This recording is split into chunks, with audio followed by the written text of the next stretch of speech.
فأنا ناصح لإخواني بالصدع بالحق تبيض وجوههم. السكوت في مسألة الحزبية يضرها، فاصدع بما تؤمر وأعرض عن المشركين. سلامي على دماج ورجالها والشيخ يحيى ودار العلم يا سعد بانيها. Bismillahirrahmanirrahim. Pada pelajaran kita Syarhul Manzumatil Baiquniyah, kita telah mengambil pada pertemuan sebelumnya al-hadits al-mu'an'an, yaitu hadis yang diriwayatkan dengan lafaz an, sighatul ada, pola penyampaian dengan an, yaitu dari. Dan ini bighairi bayani tahdits wastima, tanpa penjelasan apakah dia dengan tahdits atau dan mendengar langsung. Pokoknya dia mengatakan dari fulan.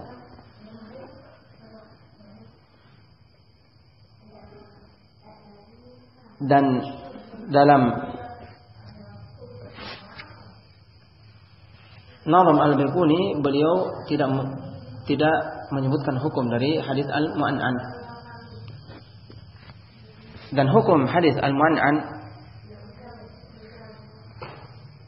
itu terbagi menjadi 4 macam. Yang pertama, bahwasanya kita perlu ketahui bahwasanya hadis al-mu'an'an itu asalnya terbagi menjadi 4 macam. Yang pertama, hadis mu'an'an yang perawinya telah datang khabar yang pasti dan jelas, dia bertemu dan mendengar dari syekhnya yang dia meriwayatkan darinya dengan sigoan dari, dan dia bukan mudallis, dan dia bukan perawinya itu bukan mudallis, maka riwayat an-ana ini diterima apabila telah datang sabata al-liqa, dia telah bertemu langsung dan mendengar dari siapa yang dia meriwayatkan atau dari gurunya itu yang dia mengatakan dari fulan, dan dia bukan mudallis. Akan lewat makna al-mudallis dan akan datang lebih rinci pada pembahasan hadis al-mudallas. Maka an-ana ini ketika dia mengatakan an fulan itu diterima dan dibawa kepada makna sima, langsung dia mendengarnya. Ini yang pertama.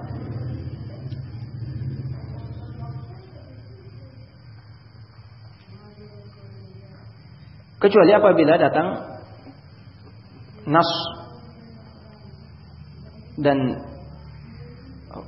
isbat yang menetapkan bahwasanya ternyata dia tidak mendengar langsung dari orang tersebut, maka ini menukil dari hukum ini. Ini yang pertama. Yang kedua, an-ana, yaitu dia meriwayatkan dari perawi ini, dan dia tidak mendengar darinya. Lam yasma' mimman haddatsan, dia tidak mendengar dari orang yang dia meriwayatkan darinya, maka ini mardud, tertolak. Hukumnya mahmula 'alal inqita', dibawa kepada makna hukum al-munqati, yang terputus karena dia tidak mendengar darinya. Yang ketiga, an-ana arwah alladzi lam yasbut liqa'uhu wala adami 'anil ladzi haddatsa an ma'a bara'atihi min at-tadlis wa imkani luqiyihim biman haddatsa an, yaitu an-ana arwah, para perawi yang merawikan dengan an dari orang-orang yang belum datang khabar sabit yang menetapkan bahwasanya mereka bertemu langsung dengannya atau mendengar langsung dari perawi yang dia meriwayatkan darinya. Tidak datang kabar, tapi tidak juga ada yang menafikan bahwasanya dia tidak bertemu dengannya. Bersama dengan itu dia perawi ini bukan mudallis, bara'ah minat tadlis. Dan ada kemungkinan untuk bertemu, masih satu zaman, masih mu'asarah, masih satu zaman dari syekh yang dia menukil dan meriwayatkan darinya. Maka keadaan ini Imam Muslim rahimahullah menerima riwayatnya dan Imam Bukhari demikian syekhnya Ibnu Madini dan selainnya dari ahlul hadis tidak menerimanya. Ini yang ketiga. Dan yang keempat an'anatul mudallisin. Apabila perawinya ini mudallis. Perawinya mudallis, maka akan datang pada pembahasan hadis mudallas dan asalnya dia tidak diterima.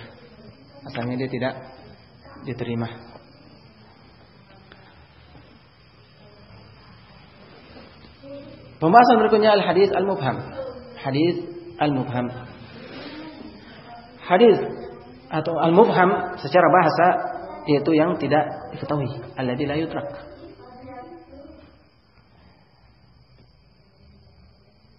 Yang tidak jelas dan tidak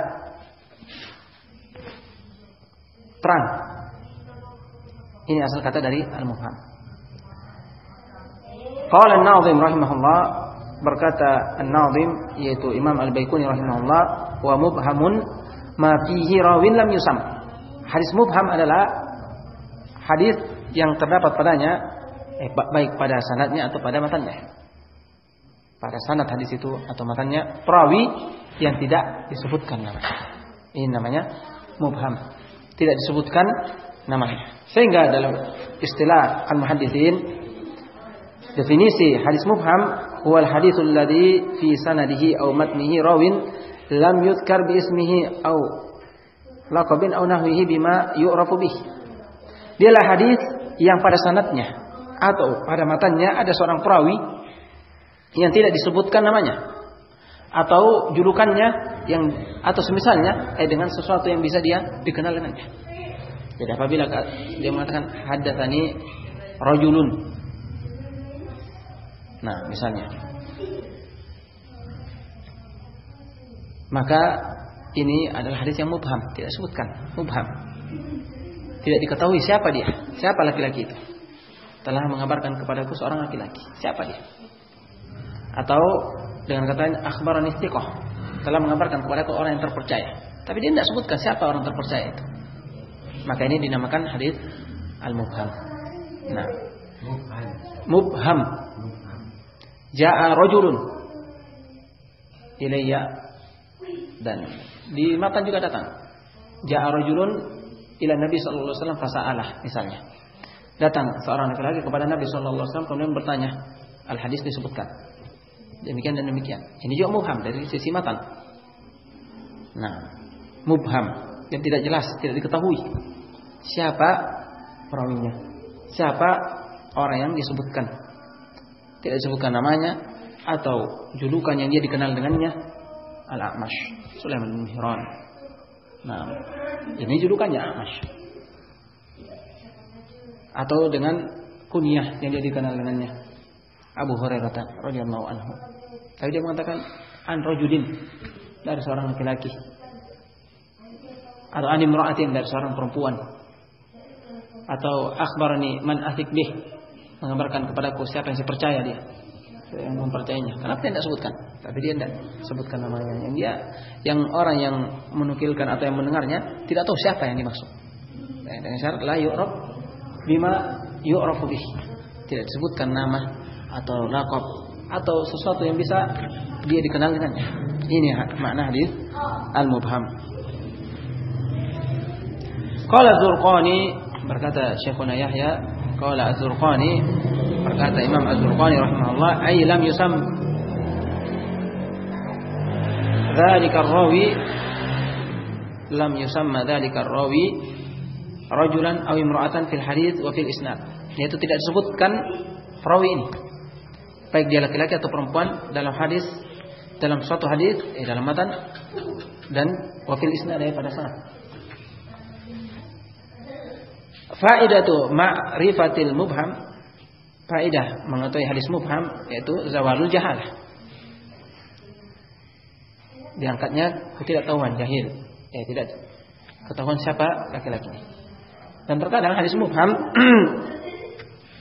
ada riwayat ini dia mubham pada riwayat yang lain disebutkan namanya. Ketika dia mengetahui hal ini, maka akan terangkat siapa laki-laki yang tidak disebutkan itu.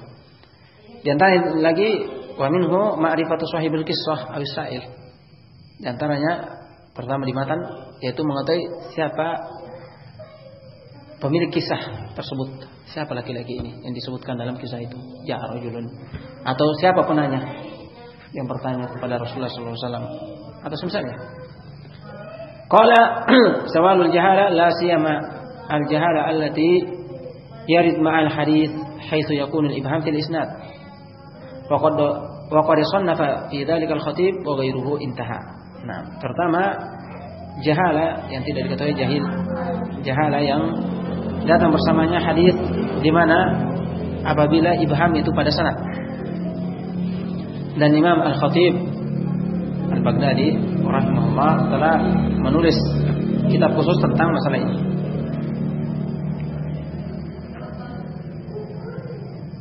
Qala Al-Hafidz Ibnu Hajar fi Nuzha, dalam hadis-hadis mubham yang ditulis oleh Khatib. Berkata Al-Hafidz Ibnu Hajar fi Nuzha, wala yuqbal haditsul mubham ma lam yusamma.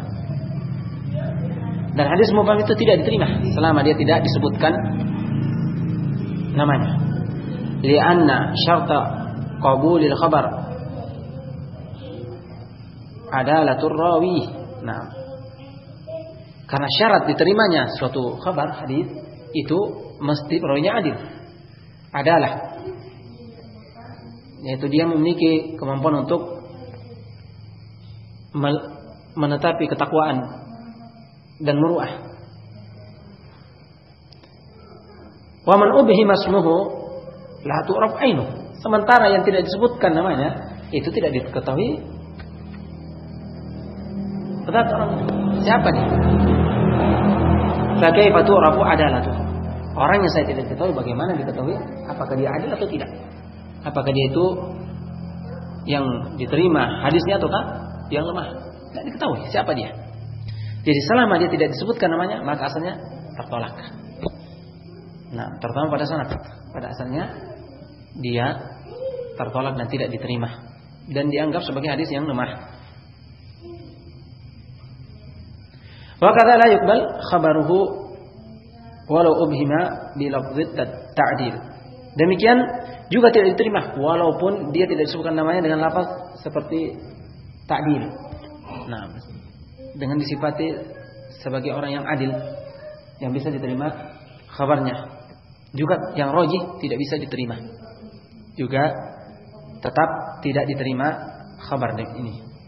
Ka'yaqula ar-rawi anhu akhbarani thiqah, seperti seorang perawi mengatakan telah mengabarkan kepada thiqah, orang terpercaya. Juga tidak bisa diterima. Kenapa?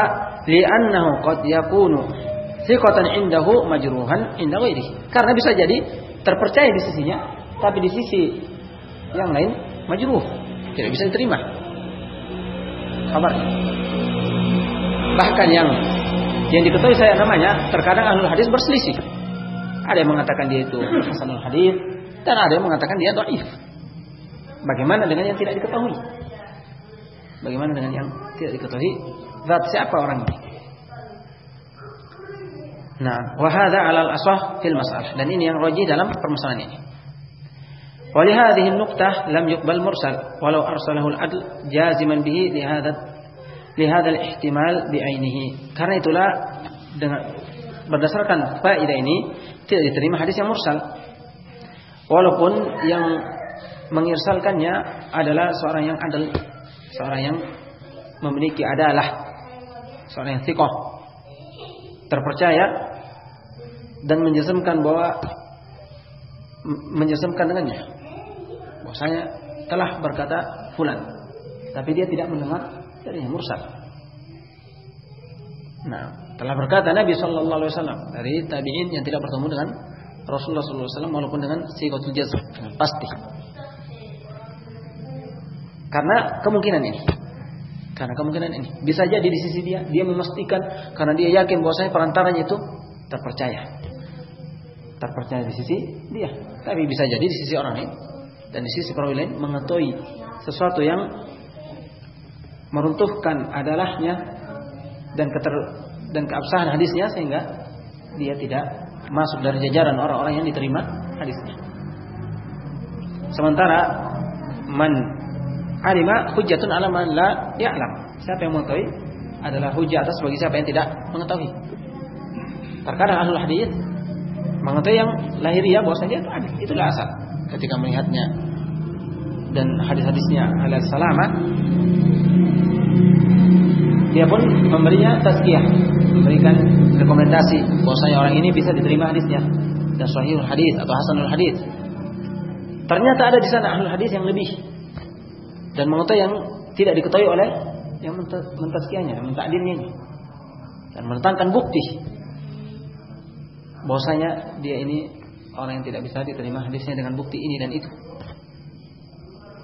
Maka yang mendatangkan bukti ini yang lebih dikedepankan. Ini yang rajih. Mendatangkan bukti burhan akan yang meruntuhkan adalah orang tersebut dengan bukti yang jelas, dengan jarh al-mufassar, jarh yang disertai dengan perincian yang meruntuhkan adalahnya, maka ini yang lebih diterima. Sehingga tidak bisa ketika dikatakan dengan secara mubham bahwasanya telah mengamalkan thiqah. Bisa jadi thiqah di sisinya, ternyata pada hakikat perkara dia tidak thiqah, tidak terpercaya. Nah, wa qila yuqbal tamassukan bil zahir idzil jarhu ala khilafil asl. Dan dikatakan, kalau dikatakan qila dengan sighah tamrid menunjukkan bahwasanya lemahnya, isyarat bahwasanya lemahnya pendapat ini. Ada yang mengatakan bahwasanya diterima, tetap diterima kalau dia mengatakan haddatsani thiqah. Misalnya, atau dengan sighatul jazm, bahwasanya telah berkata sementara dia mengirsalkan, tidak menyebutkan perawinya. Karena asal jar itu menyelisih dari al-asal. Al-asal adalah diterima. Nah, dan ini lemah sebagaimana isyarat hal itu. Wa qila in kana al-qa'il 'aliman ajza dzalika fi haqqi man yuwafiquhu fi madhhabi. Dan juga dikatakan apabila pengucapnya adalah seorang yang berilmu, maka itu boleh diterima pada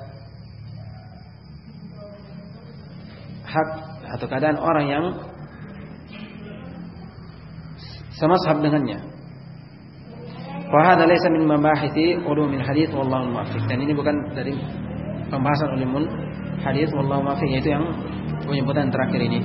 Nah, jadi kesimpulannya, hukum al-mubham itu bisa kita bagi menjadi 3. Yang pertama, in kana hadzal mubham min as-sahaba fal hukmu maqbulah li'anna as-sahabata kulluhum ulul. Apabila yang tidak disebutkan nama itu dari kalangan sahabat, dari kalangan sahabat, maka dalam keadaan yang demikian, apabila yang mubham hanya sahabat, maka hadis ini tetap diterima. Hadis ini tetap diterima. Kenapa? Karena sahabat semuanya udul. Selama dia termasuk dari kalangan sahabat, maka dia itu diterima. Karena sahabat kulluhum udul. Sebagaimana apabila datang perawi an rajulin minas sahabah, dari salah seorang laki-laki dari kalangan sahabat, qala Rasulullah sallallahu alaihi wasallam kata, bahwasanya Rasulullah sallallahu alaihi wasallam bersabda demikian dan demikian. Maka dalam keadaan ini maka dia diterima karena mubham sahabat la yadur. Tidak diketahuinya sahabat siapa dia, itu tidak memudaratkan karena seluruh sahabat udul dan diterima, terpercaya. Ini yang pertama. Yang kedua, in kana al-mubham fi al-isnad sanad duna sahabi wa lam ya'ti ma yuwaddihuhu fal hukmu bid-dha'f. Apabila yang mubham yang tidak diketahui dalam sanad, pada sanad selain sahabat, dan tidak datang riwayat-riwayat atau nas tansis dari imam atau dari riwayat lain yang menjelaskan siapa yang diibhamkan ini, yang tidak disebutkan namanya, maka hadis ini dha'af, yaitu dihukumi dengan hadis yang lemah. Bahwasanya fihi rajulun mubham la yudra manhu, tidak diketahui siapa dia. Nah, bagaimana bisa diketahui adalahnya, yang bisa diterima atau tidak? Maka dalam keadaan yang demikian hadisnya tertolak. Yang ketiga, in kana al-mubham asna'us sanad duna sahabi lakin hunaka tariqun ma yuwaddihuhu bitasrih aw nassun bihi aw nassa bihi al-imam anna hadha al-mubham huwa fulan fal hukmu hasbu halir rawi. Nah, yang ketiga, apabila yang tidak disebutkan di tengah-tengah sanad selain sahabat, akan tetapi di sana ada jalur lain yang menjelaskan siapa perawi yang tidak disebutkan ini. Dalam keadaan ini dia an rajulin misalnya, atau amman atik bih, siapa yang saya percaya dengannya. Kemudian dalam riwayat yang lain datang ternyata menjelaskan siapa yang tidak disebutkan namanya ini. Nah, perawi itu juga menyebutkan dari fulan dengan hadis yang sama, dengan hadis yang sama dengan dari sini kita mau tahu ternyata dia ini adalah yang tidak disebutkan pada sanad ini, ternyata disebutkan pada sanad bahwasanya dia fulan. Maka ini hasbi halir rawi, tergantung dengan kondisi dan keadaan rawi ini. Apabila dia orang yang thiqah, maka dia hadisnya diterima. Tapi apabila dia orang yang dhaif, maka hadisnya tidak diterima, atau wadha atau kadzdzab dan seterusnya, maka tergantung dari kondisi perawi ini. Ini kesimpulan dari hadis al-mubham. Dan di sini ada lanjutan pembahasan. Insyaallah kita akan lanjutkan pada pertemuan berikutnya karena waktunya telah masuk.